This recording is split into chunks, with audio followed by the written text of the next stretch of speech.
Welcome, everybody.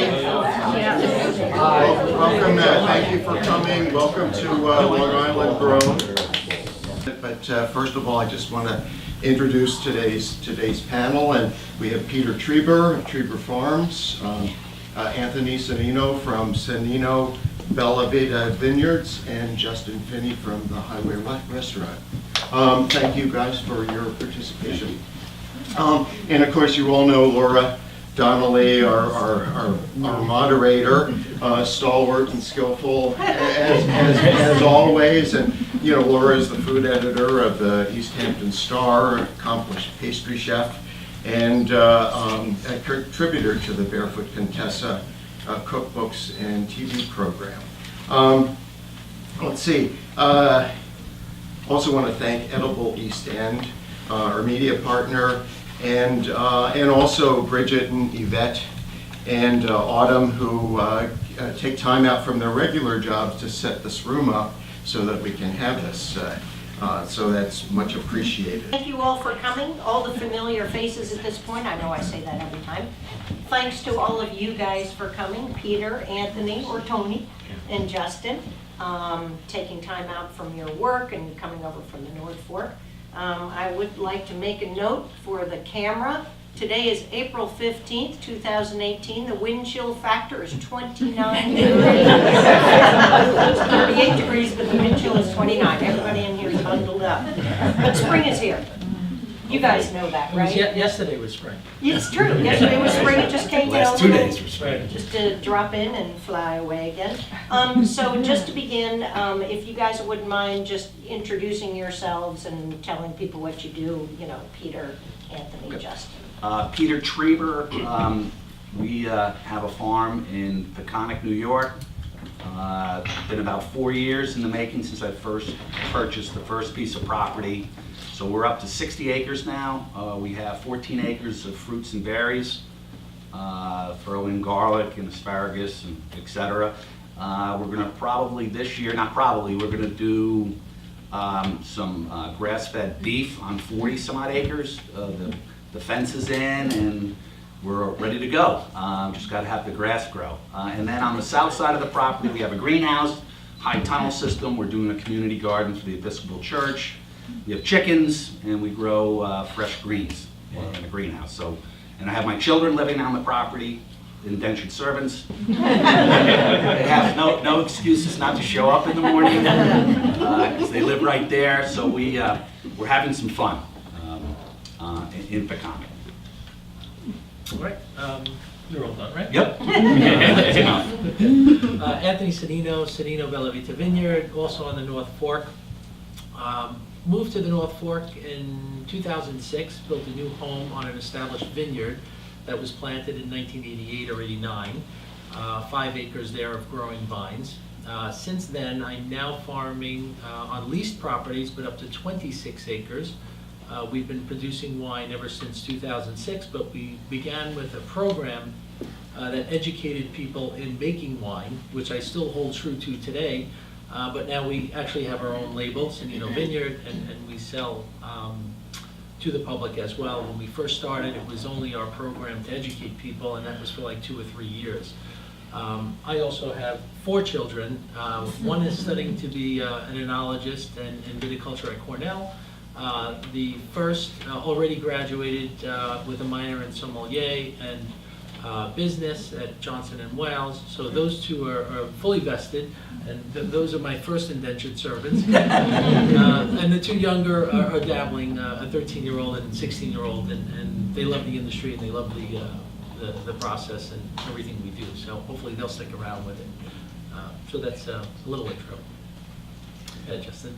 My name's Justin Finney. I'm the chef de cuisine at Highway Restaurant. I've been at Highway Restaurant since we reopened in about 3 years ago.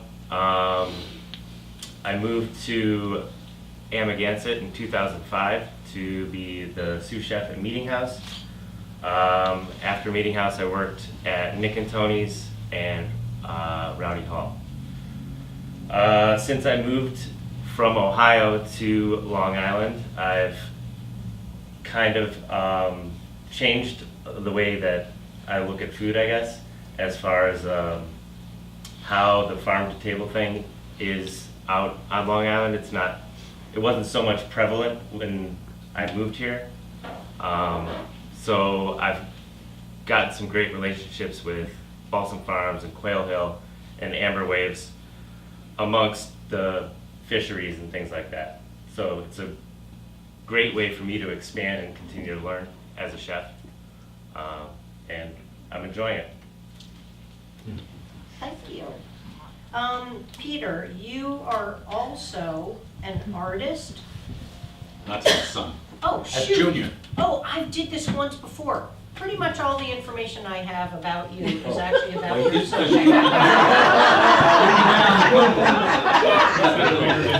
Yeah, I try to sponge myself in Google. That's Junior. He was supposed to be here, but he said, Dad, because he did, recently, my son just did Slow Foods, a talk there, and he's done some other talks, and he said, now it's your turn. So I said, fine, because, no, that's I my have a son. little bit of information about you. Okay. That's good. Talk about my son. Okay, I'll talk, you might want to talk Gotcha. about your son. Okay, so you're basically from an insurance company Yep, family. yep. It started in Williamsburg, Brooklyn in 1899. Yep, And you worked for the company, 40 years. how and when did you make the change? That's a big change from becoming a... Yeah, it was a family controlled, it was my my grandfather, John Treiber, then my father and uncle bought his interest out with some siblings, and then we bought my father's interest out. So at the time, in mid-2000s, I guess we had 260 employees located in Garden City, and it was basically 4 brothers. I'm one of 6. So 4 of us owned the company, and we sold to a public company in 2000. Believe it or not, it wasn't the greatest. 2008, 2009, being in the financial services business was a little questionable, but it worked out well, and we had a 5-year employment agreement with the new company, and I sort of saw the writing on the wall that I'd like to do something different, so I asked my wife if I could buy some land, and we actually started looking more up towards like the Lake George, Washington County area. Then we started coming down the Peconic, looking in the Hudson Valley, and it just kept coming back to me that that's a long way to drive on a regular basis. And we had already owned a home since the early 90s in Oregon. And somehow, probably 4 years ago, 5 years ago, I missed 2 farms back to back by like a week that were being sold. And somehow I got introduced to the Dorosky family, who were selling 34 acres. And believe it or not, it's 10 miles from my house in Orion, and it's an hour and a half from my West End house. So it seemed to be more reasonable, and it's sort of a reverse commute. You just gotta watch out for the Riverhead buses. And they stop a lot on the North Road. But so I bought 34 acres, and it was fallow. Renovated the well, did the deer fencing, planted like 3 or 4 different cover crops. Started an orchard. We have a 14-acre orchard in the backside, which takes the posts and the wiring and the drip irrigation. So it's quite a process. So that's how I started, and it's been a hoot.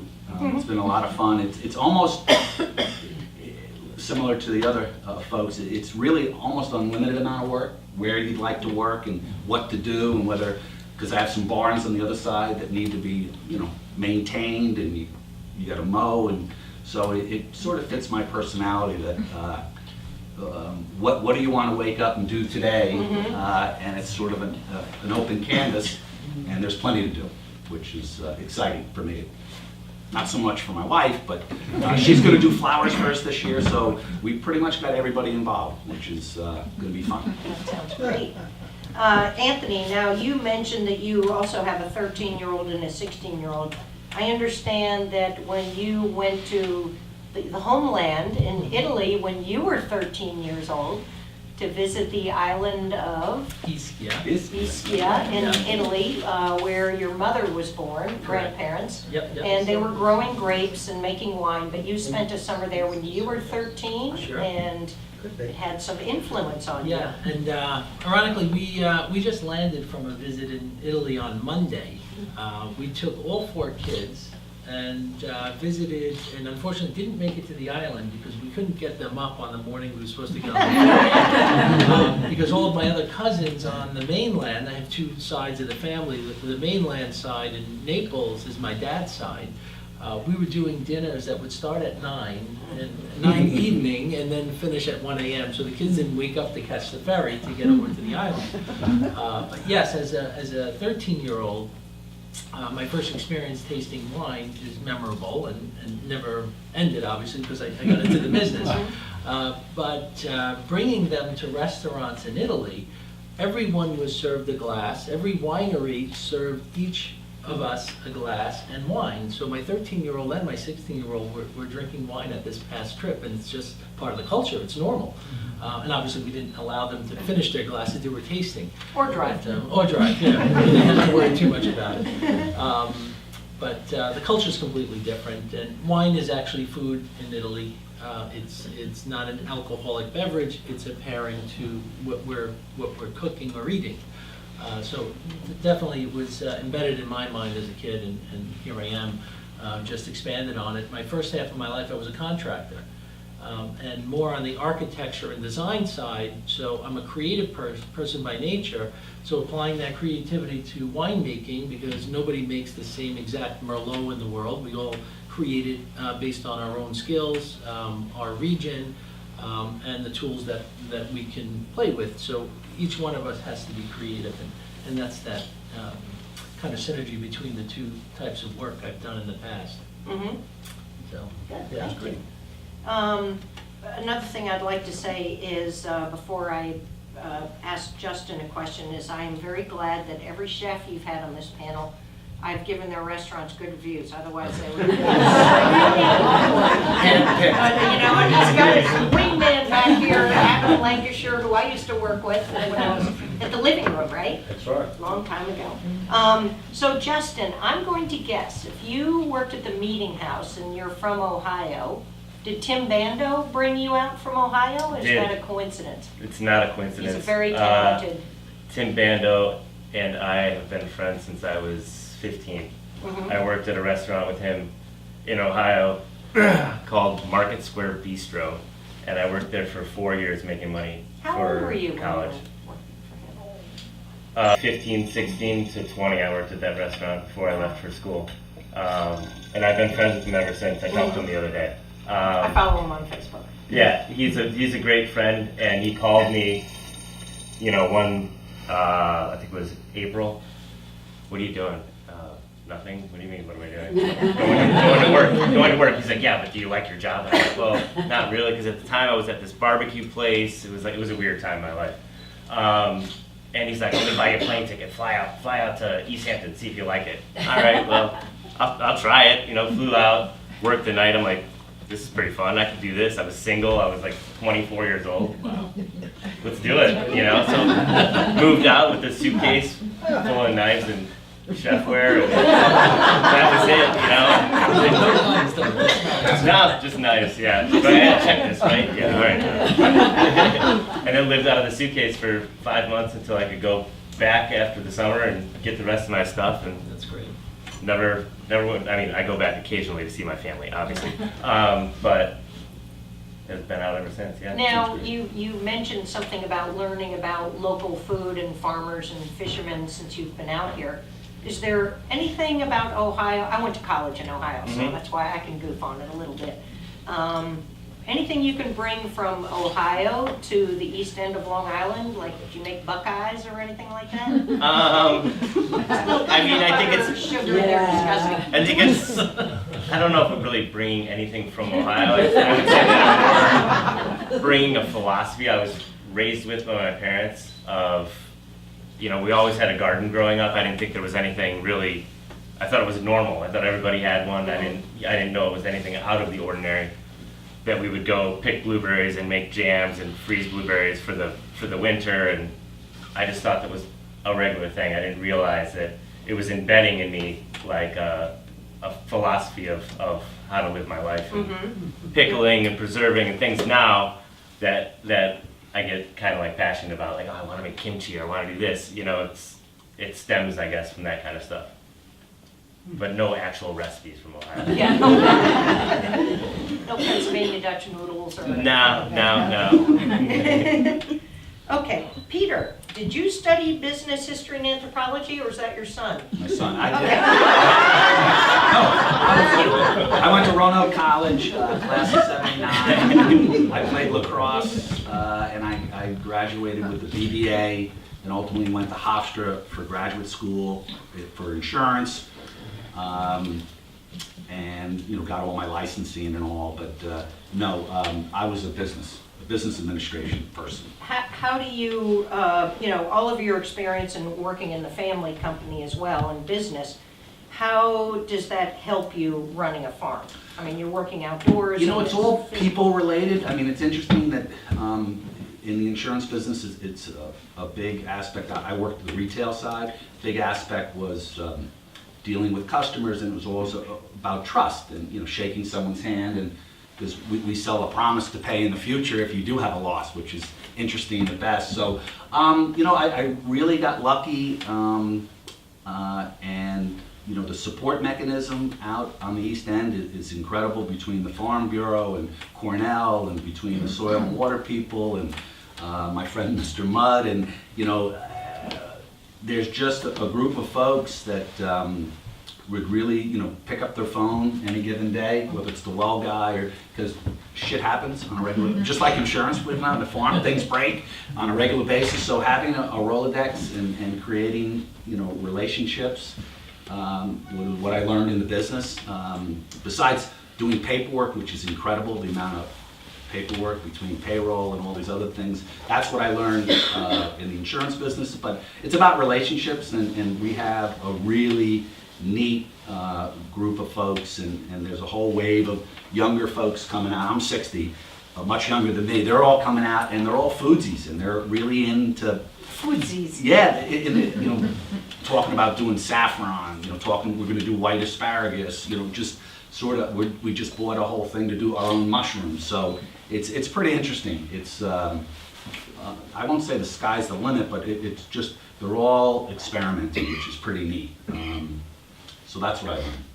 And growing up in a family business, we were allowed to fail, which is not typical. So I did some deals that went south. I did some deals that we made a lot of money on. So my brothers and my father allowed us to take risks and to try different things on for size. And I wish I had a business plan I could tell you 4 years ago when I bought my first piece of property, what it was going to look like. And it's been just a journey. So there was no set plan, just whatever's going to works, and we're having some fun. Thank you. Thank you. Anthony, Tony, you are basically self-taught in winemaking, right? Yep, 100%. As my wife would call it, hobby's gone wild. I was a home winemaker. My family, as we mentioned, from Italy, my mom's side on the island were winemakers. Everyone on that island made wine at some point. And they stopped making wine, I guess, when they immigrated here to the States. So I had seen it and wanted to learn about it. So a friend of mine's dad was a winemaker, and he was from the old country. And first experience, I think I was probably just married, 23, 24 years old, making wine with Mario. And it was really just a natural process. You take grapes and you start the process. And it was funny because I said to Mario, we crush these grapes today, and what's going to happen? Like, how does that turn into wine? And Mario, with his heavy accent, says, well, what do you mean? Today we crush the grape, and next week we're going to squeeze, and you got a wine. So, very simple. I went out and bought every book known to man. I joined any club I could join, and home winemaking in, I guess it was like 93 or something, was just beginning or just getting, popular. So it was difficult to really get your hands on good, I guess, resources to learn about it. So I just bought everything and joined anything I could, the American Wine Society at the time, and so hobby. And then 10 years later or 15 years later, we found ourselves buying a vineyard. And so yeah, hobby's gone wild, and here I am. That's pretty good. Let's see, Justin, give us an idea of what a day is like, a day in the life of a chef. 2 scenarios. Let's say one in like mid-January, a Wednesday. And a typical day in a chef's life on the east end of Long Island in a Saturday in August. Okay. Typical weekday in January. I would say that I wake up, maybe hang out at my house for an hour. My wife works during the day, teaches like TRX classes and personal trains and all that kind of stuff. So say hello, kind of, she goes her way, and then I'll go to work. And although we're not preparing for like 300 covers, we'll still get there early, run specials, plan menus, think about the weekend days before, look at reservations, and then I myself will work, you know, one of the stations, whether it's pantry or pastry or, you know, grill or pastas or whatever. I'm a working chef. Like, I don't go in and do book work, although I do book work and all that kind of stuff. I also cook every day. So that's kind of why I got into it, is because I really love to cook. If I just went in and told people what to do all day, I would be super bored. I'm like a super hands-on person. So then, I mean, just a normal like 10, 12-hour day, whatever. Scrub up, go home, have a drink with the boys, whatever. August, wake up, slide slowly out of bed, as to not wake up my wife. Shower super quiet, super fast. Leave the house around 7. Get to work, and I'll butcher fish for 2 or 3 hours before anybody else gets there. Like kind of my zen, quiet, alone time. Get myself organized, get the list of what needs to get done for the day, kind of figure out everybody's tasks, and especially Saturday, write out all the specials we're gonna do, plan out all that stuff, and you know, all that stuff's been planned out by produce lists that I've gotten from everybody, what's available, what's local, what's good, and although that's not what I push forward with the restaurant, I don't list farms on the menu, but I always give my staff the information that they need. If somebody says, where does this come from? Why are you using this?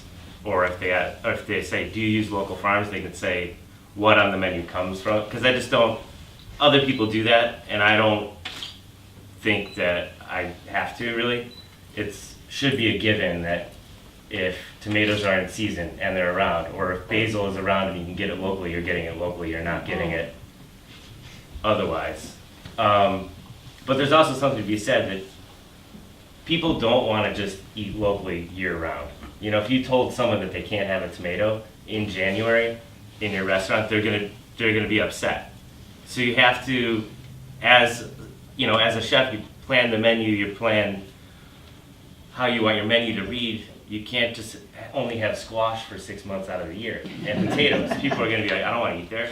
You know what I mean? Like, I don't care how good the food is or how, if they make fresh pasta or not. If everything has squash and onions in it, I don't, So it's kind of like a balance, We definitely use a ton more stuff in spring, fall, and the summer. But, there's a solid 4 months of the year where it's really hard to use anything local. So, you do have to source things from other places. But anyway, But continuing. hours-wise, like how many hours a week? So I'll get there at 7, and I'll leave at like 11 or 12, 6 days a week. It's pretty amazing. So, Peter, Coffee sorry. No, coffee stops to work around August 15th. And then you start drinking the sobe mates. No, then you gotta pace yourself. You're like, don't have the coffee in the morning, have a glass of water, then wait, and it's strategic caffeine drinking.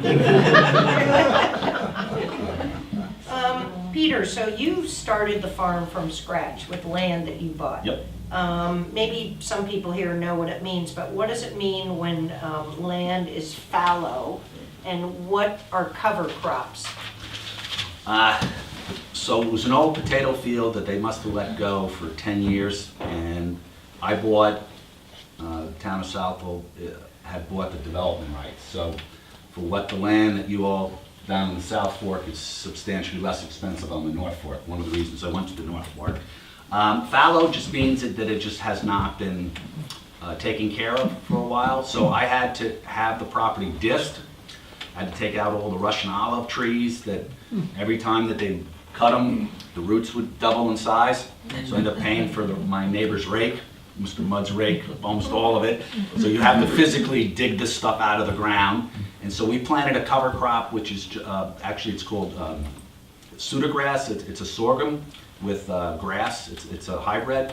And basically, it's to smother the weeds. It's to increase the organic matter, because we actually cut it. You can cut it 2 or 3 times a year and it grows back. So it almost looks like corn without, if you know what milo looks like, it's just tall milo, it's brown. But so cover crop is to stabilize the soil, to break up the compactness of it. You can cut it, it increases the root base, cut it again, and then we disc it under, and that's all organic matter that goes back into the soil. So what I learned pretty early on is it's all about the soil. So, and we have decent soil out there. Some of it's a little loomy. So we had, the soil tested. There's maps that you can get from the soil and water folks. So the big issue was, getting the land back to where it needed to be, start the orchard, and getting the well done. The well was, the DEC did not know I had that well because it predated the DEC.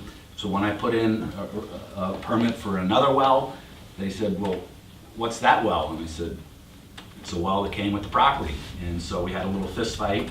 And thank you for Cornell and the Farm Bureau for backing me up. And so they put certain restrictions on the usage and all. But the well was a pretty hard thing to do because it's a little complicated. I was able to do electric, which was thrilled because the guy that before me used to run it off a tractor, back of a tractor, they call it PTO.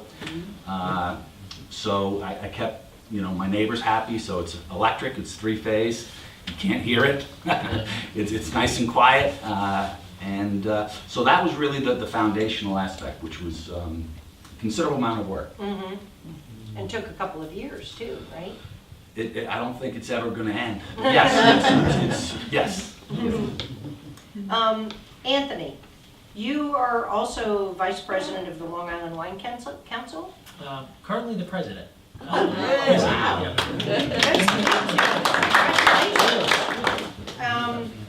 And also, I have heard that your wine education classes are excellent and very thorough, and your enthusiasm comes through. Today, I actually showed up a little late, or just at the moment, because my class began at noon for these members, and today was a tasting through all the white wines that we made together. But essentially, the Vine to Wine program and its inception was the first year that we harvested our grapes, in 2007 on our property, to give our vines a purpose, because we didn't have a license to really sell wine. So we had people engage in making wine with us on a home winemaking level. So what I learned as a home winemaker, I offered to the public, and I pitched it, and it quickly got out through Newsday, and we did an open house, and I can't tell you, but maybe 50 people showed up, and most of them joined in our first year. We had no winemaking equipment that was really substantial, so these people just came, believed in what we had offered, gave us deposits for it, and we began a program. We bought equipment, and we made wine in 2007 with them. Since that point, each year we've done this, and without really advertising and just word of mouth, people come out, harvest with us on usually Columbus weekend, and we now do it on the Monday of Columbus weekend, because most people are off that day. But they essentially harvest grapes.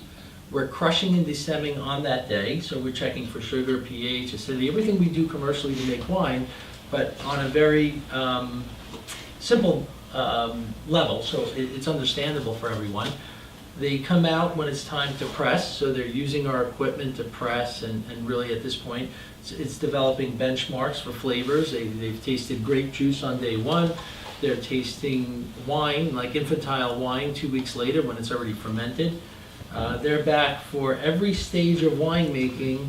Today was tasting the whites that just got newly bottled, and reviewing wine tasting techniques is what I did this morning with them. And when lunch was being served, I left because I had to be here. But then my daughter, who's back from college and graduated, has a little quiz for them, so they were going to work on a quiz on some of the stuff that we've learned throughout the process up until this point.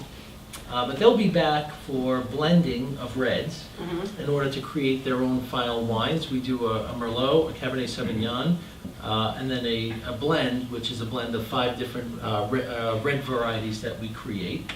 Once we've culminated everyone's preferred average for these blends, we then physically work together to create them, pump them into vessels, and then go to a bottling for them. Do they get to come up with names and labels? They can too? label, yeah, they can create their own labels. Yeah, front and back labels are, actually, the back label is ours to give recognition to the club and what we do for them. And the front label is their complete design. Some people use it, we get young couples that might be getting married and they just got engaged, and they'll use wines for their favors at the wedding.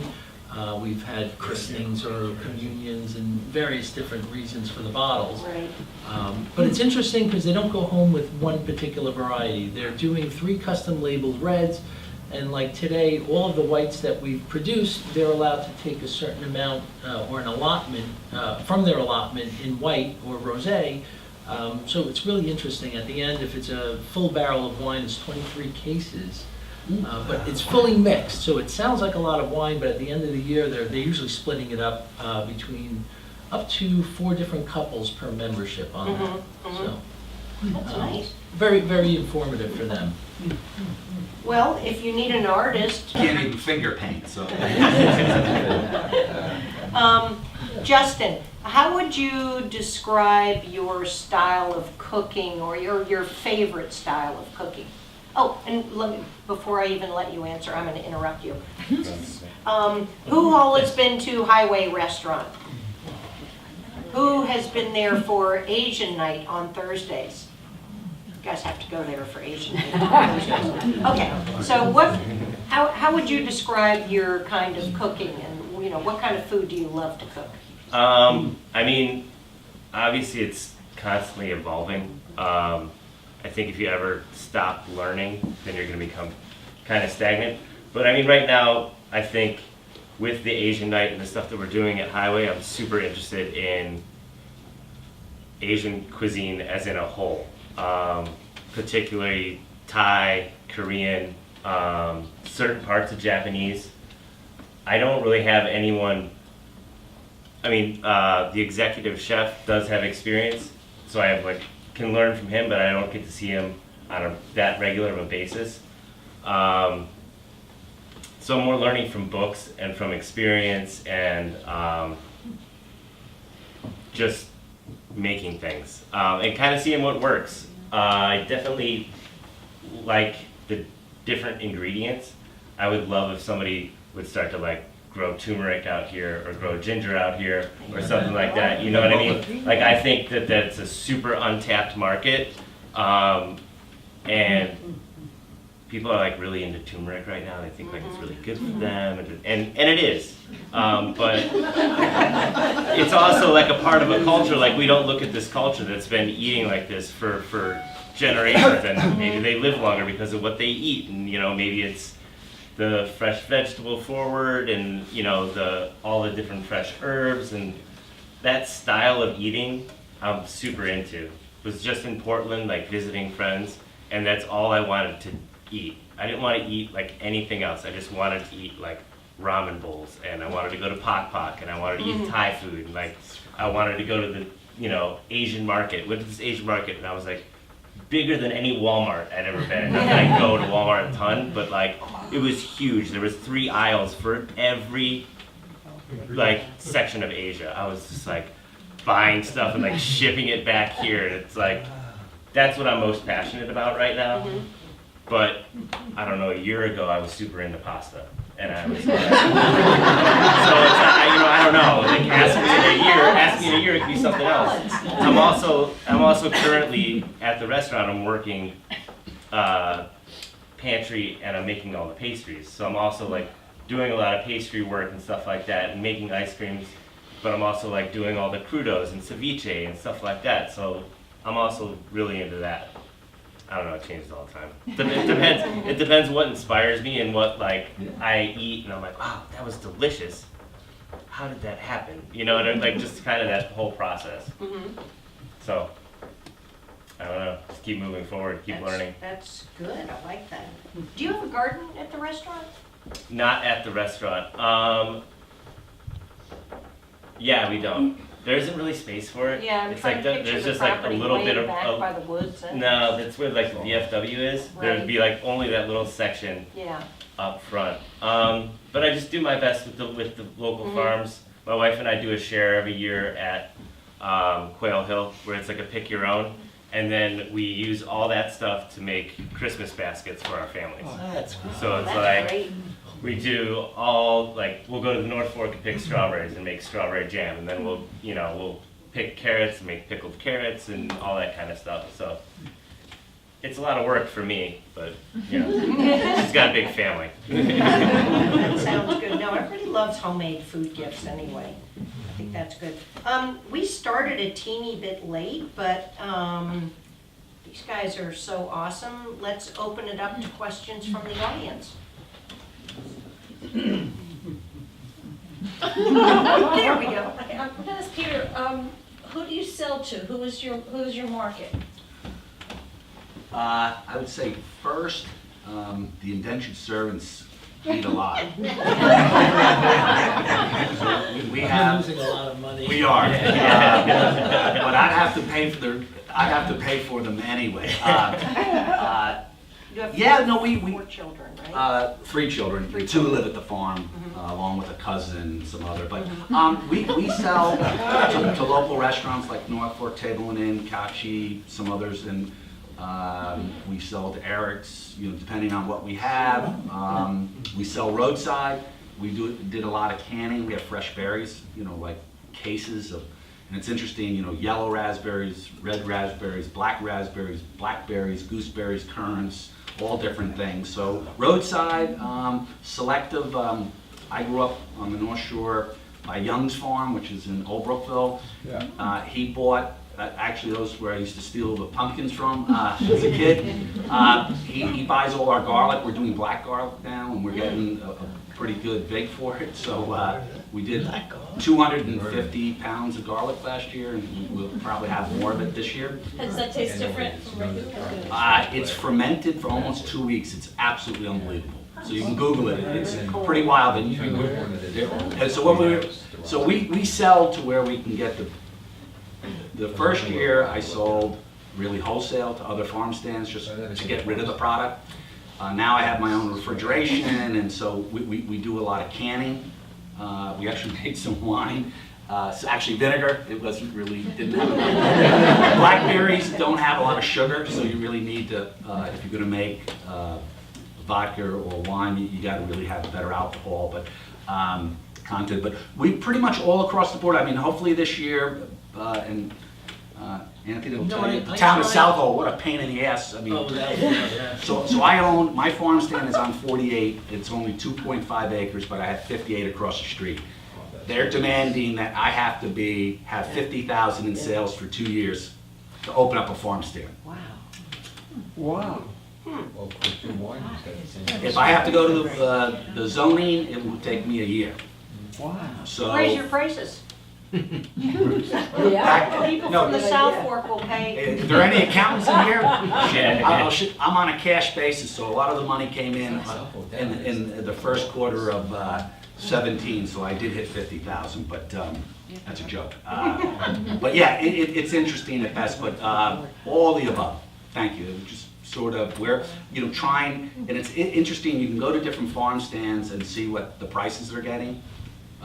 We did one trip to Brooklyn with a pickup truck, and the stuff just like flew out of the truck. So I thought about maybe doing a farm stand like in the city, but the schlepping an hour and a half each way, maybe it'd be a little easier. I have the infrastructure, so I'd like to do retail, and maybe we're going to try to do retail later at night. because most of the farm stands close at like 5 when it gets dark. And I have a beautiful old barn that's in the 1800s, and I have lights. Some lights on. Yeah, and we put some music on and have a hoot. I tell Good you idea. what works for me is like when I buy wholesale from a farm, it's like they just send an email of their list of what's available that week, and then I can plan a menu around it and say, okay, I'll take 50 pounds of X, or I'll take as much, because I know we're going to do 800 covers in 3 days. I know the product's not going to go to waste. We do it usually on Sundays. We send an email out to the 2 or 3 restaurants. Yeah. And that's what they hey, and we have to be honest too of what we can pick, because Right. I can't control how the blackberries, either Right. they're up or they're not. So we do it on Sunday. But thank you.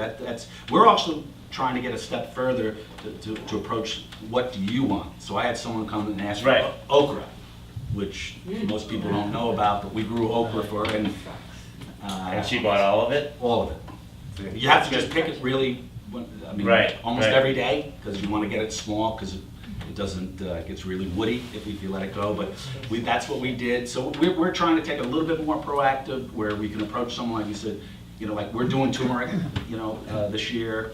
We have it growing now in the greenhouse, but trying to take a proactive step and say, it's like, what am I going to grow that you might buy versus what would you like? And the chefs on the North Fork have been fantastic. I mean, they'll try, even if it's just basil. Give me 5 pounds of basil. Give me Right. 5, whatever I have, which is good for me, because I'm getting rid of You're product. getting rid of product and it's not going to waste. Yeah, excellent.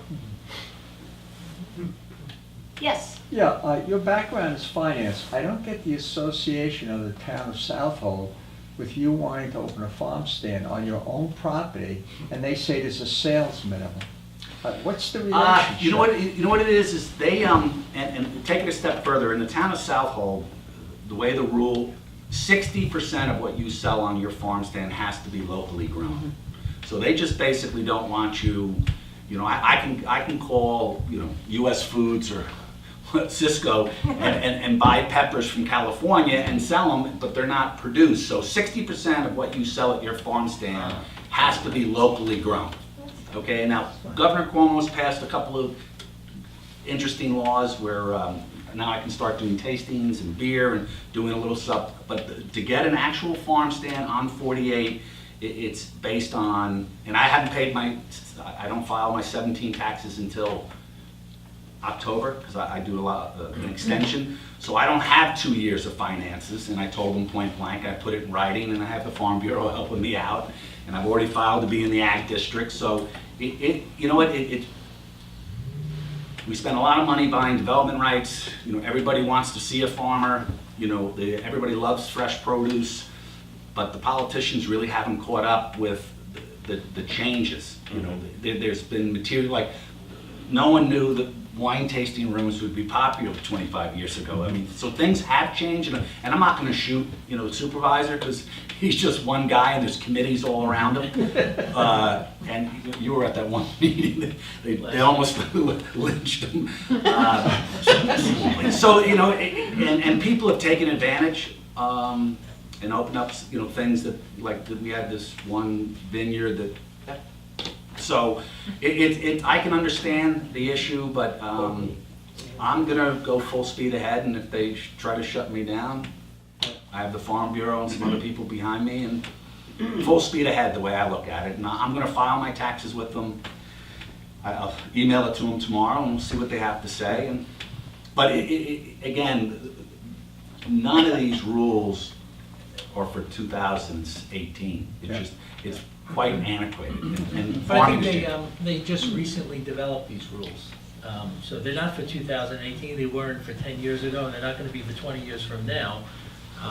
But with that said, it's a catch-22. Yeah. You can't show $50,000 worth of sales when you first begin. Right. But you need to sell your product to be a viable farm. Right. So they're really Yeah. hurting the farmer when you're making a huge investment, you're obviously being creative, and nobody's really giving the farmer a chance. So it's understandable that, yeah, there's some bad apples out there, some bad players, but we shouldn't really gauge everything on bad apples. We should be moving forward to figure out how to help the legitimate ones so that we can flourish and continue preserving land, because if we don't preserve any land, we're just gonna have developments, we'll look like the rest of Suffolk County in 2 years. Good luck. Yeah, it's not even Queens, Suffolk, the rest of Suffolk County looks like that. So I grew up in Huntington area, Dix Hills, as anyone knows. And in 1970, it was all potato farms.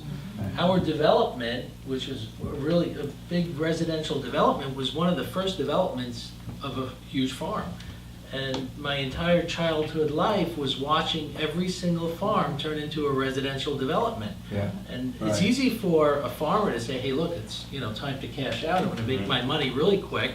The second generation's not interested, so what do? I just sell, and now we can retire and live a good life.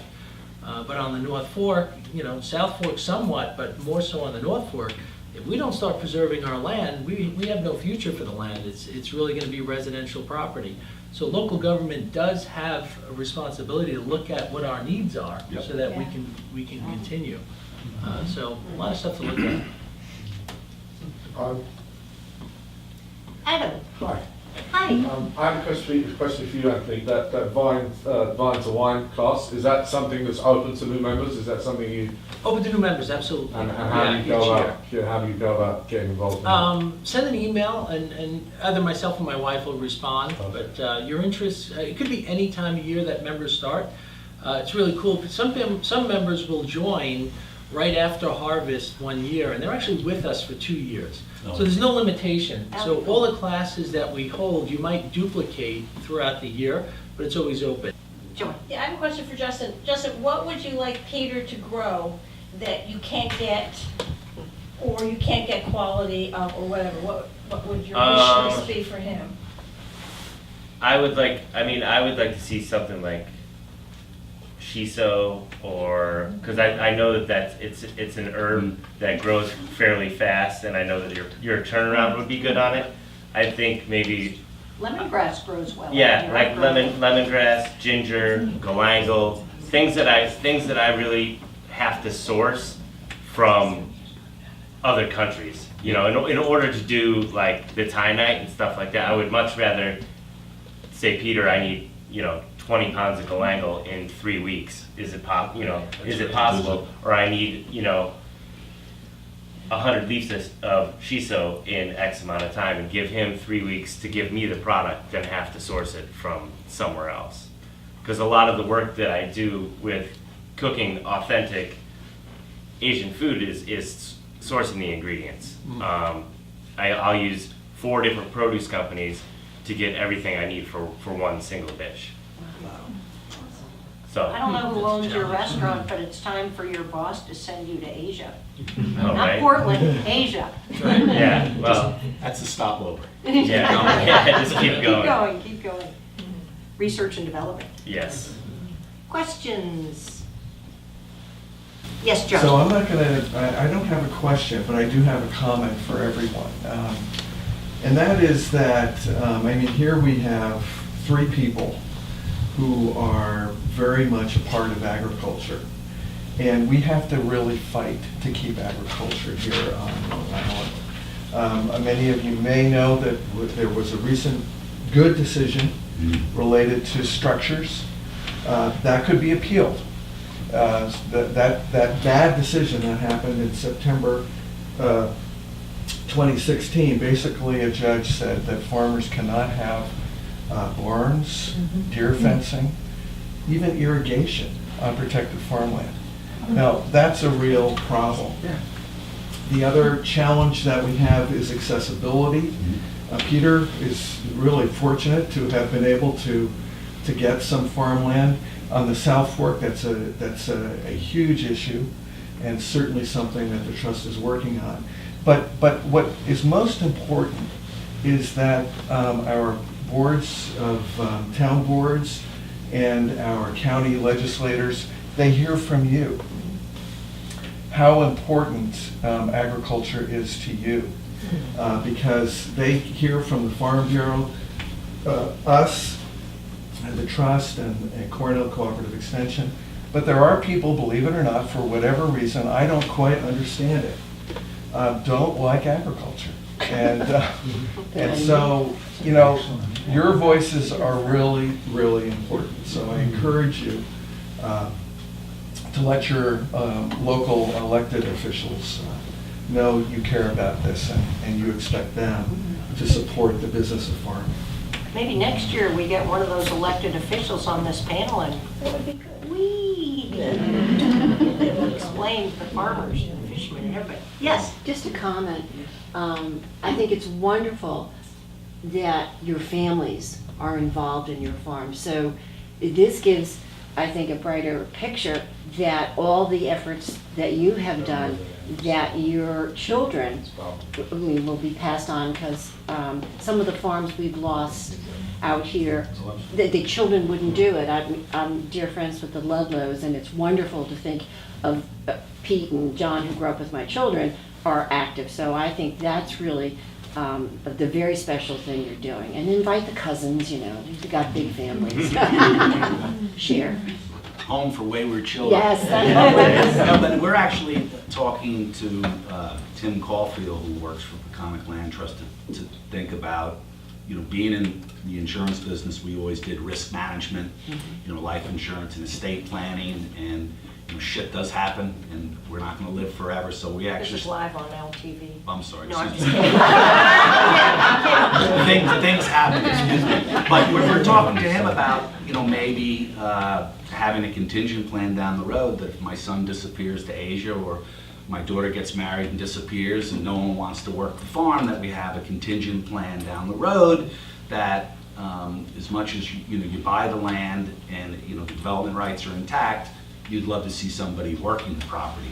And so many people want to work the land. It's you're sold out, and in South Hall there's no more room left. So it's something that I started talking to Tim about, just to hedge my bet for the future, because it's I've spent an awful lot building it, and I'd like to see it continue in the same vein that my dream, which is probably the same with your property. I mean, it's- Yep.